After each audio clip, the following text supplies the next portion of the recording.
Hello friends, সবাই কেমন আছো? আলহামদুলিল্লাহ ভালো আছি। তোমরা নিশ্চয়ই ভালো, আশা করি ভালোই আছো। আজ রান্না করব বরবটি দিয়ে ট্যাংরা মাছ।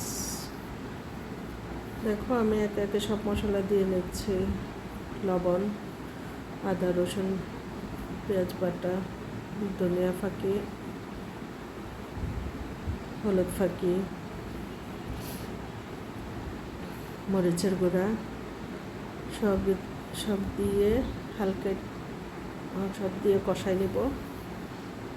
কষানো একটু হালকা একটু পানি দিয়ে নেব, দিলে মশলাটা ভালো মিক্সড হয়। এভাবে কষাই নেব। তারপর বরবটিগুলি দিয়ে আস্তে আস্তে কষাই নেব। ফেসবুক প্ল্যাটফর্মে আমরা সবাই কম বেশি কাজ করছি। আসলে খুব ধৈর্যের ব্যাপার, খুবই ধৈর্যের ব্যাপার। কন্টেন্ট মনিটাইজেশন যতক্ষণ পর্যন্ত না পাওয়া যায় ততক্ষণ ধৈর্য সহকারে সবাইকে কাজ করতে হয়। সত্যি এটা খুব ধৈর্যের ব্যাপার। এখন সবার কেমন লাগে জানি না, এটা ধৈর্য নিয়েই করতে হয় কাজটা। কারণ কিছু পেতে হলে তো কিছু কষ্ট করতেই হবে, এটাই স্বাভাবিক। আমরা যারা ফেসবুকে কাজ করতেছি সবার একই অবস্থা। কেউ হয়তো তাড়াতাড়ি মনিটাইজেশন পেয়ে যায়, কেউ সময় লাগে, জানি না কার কী অবস্থা। তবে সবাইকেই ধৈর্য সহকারে কাজ করে যেতে হবে, এগিয়ে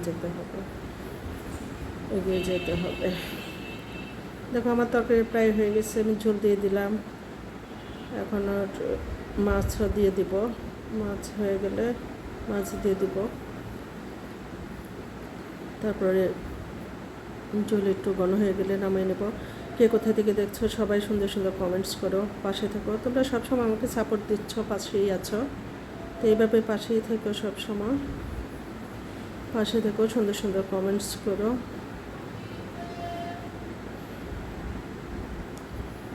সবার জন্য রইল শুভকামনা, ভালো থেকো।